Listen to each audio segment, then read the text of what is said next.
నా మాటలను ఎలా మొదలు పెట్టాలో తెలియకనే మొదలెట్టేశాను. ఇది ఎలా ముగుస్తుందో మీతో పాటు నేను తెలుసుకోబోతున్నా. మిత్రమా, మనం ఎక్కడెక్కడో పుట్టాం, కాని చదువులమ్మ చెట్టు నీడలో ఒక్కటయ్యాం. తొలి రోజుల్లో ఒకరి ముఖాలను మరొకరు చూసుకున్నప్పుడు నిస్వార్థమైన చిరునవ్వుతో పలుకరించుకొని స్నేహమనే బంధానికి శ్రీకారం చుట్టుకున్నాం. అలా మొదలైన మన స్నేహంలో కనులను తడిపిన వేదనలు ఎన్నో, అవే కనులను కమ్మేసిన ఆనంద బాష్పాలు మరెన్నో. ఇన్నాళ్ల మన నవ్వులు, అల్లర్లు, చిన్ని చిన్ని గొడవలకు, ఏడుపులు, పెడబొబ్బలకు సాక్ష్యాలుగా నిలిచిన తరగతి 4 గోడలు ఇప్పుడు ఏంటి మిత్రమా, మమ్మల్ని విడిచి వెళ్ళిపోతావా అని దిగాలుగా ప్రశ్నిస్తున్నట్టు, ఇంతకాలం నన్ను చూసి చూసి విసిగొచ్చి వెళ్ళిపోతున్నావా అంటూ తరగతి బోర్డు ఆవేదనతో చూస్తున్నట్టు, అంతకాలం మన భారాన్ని మోస్తూ అలసినప్పుడు నా మీద నిదురపో అని కమ్మని కలలను అందించిన తరగతి బెంచీలు నా అవసరం తీరిపోయిందని ఇక విడిచి వెళ్ళిపోతావా అని నిలదీస్తున్నట్టుంది. తనకు ఏమీ ఇవ్వకపోయినా, కనీసం నవ్వుతూ కూడా పలుకరించకపోయినా, ఎండా, వాన, చలి, పెనుగాలులను కూడా లెక్కచేయక తన హృదయాన్ని చీల్చుకొని అనునిత్యం స్వాగతం పలికిన కాలేజీ తరగతి గుమ్మాలు. మిత్రమా, ఇలా నీకు వీడ్కోలు చెప్పడం తప్పించుకోలేని పరిస్థితిగా భావిస్తున్నా.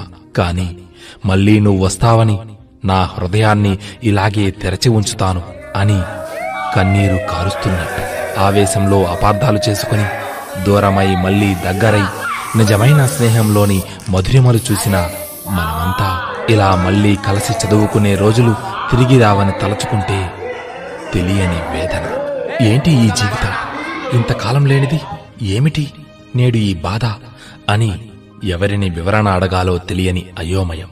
మా బాగు కోసం మేము సాధించే విజయంతో రెట్టించిన ఉత్సాహం కనబరిచిన గురువులకు ఈ సందర్భంగా శిరస్సు వంచి నమస్కరిస్తూ, గురువులారా, మా భవిష్యత్తు జీవితానికి బంగారు బాట వేయడానికి మీరు పడ్డ శ్రమ ఎన్నటికీ మరువలేనిది. మా మంచికై కఠిన నిర్ణయాలు తీసుకొని కొన్ని సందర్భాలలో మమ్మల్ని బాధపెడుతున్నారు అని ఆనాడు భావించాం.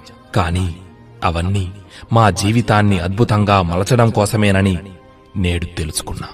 శిలలాంటి మా బుర్రలను గొప్ప ఆలోచనలతో అందమైన శిల్పాలుగా మలచిన మీరు మాకు కనిపించే దేవుళ్ళు. భవిష్యత్తులో మేము ఎక్కడ ఉన్నా మీరు నేర్పిన జీవిత పాఠాలు మా వెన్నంటే ఉండి మమ్మల్ని సన్మార్గంలో నడిపిస్తాయనడంలో ఎటువంటి సందేహమూ లేదు. మా క్షేమం కోసం, మా అవసరాలను తీర్చడం కోసం ఎంతో శ్రమకు ఓర్చి పనిచేసిన ఆయమ్మ మొదలు office assistants, security, driver, cleaner, ఇలా ప్రతి ఒక్కరి నుండి ఏదో ఒక మంచిని నేర్చుకున్నాం. వీటన్నిటినీ జ్ఞాపకాలుగా కాదు మధుర జ్ఞాపకాలుగా మోసుకెళ్లబోతున్న మిత్రులారా, మీకు చివరిగా చిన్న మాట. ఉరకలేస్తున్న టెక్నాలజీ కారణంగా ప్రపంచం చాలా చిన్నదైపోయింది. మనం ఎవరు ఏ మూలన ఉన్నా ఒక గూటి పక్షులం అనే విషయాన్ని ఎప్పటికీ మర్చిపోకూడదు.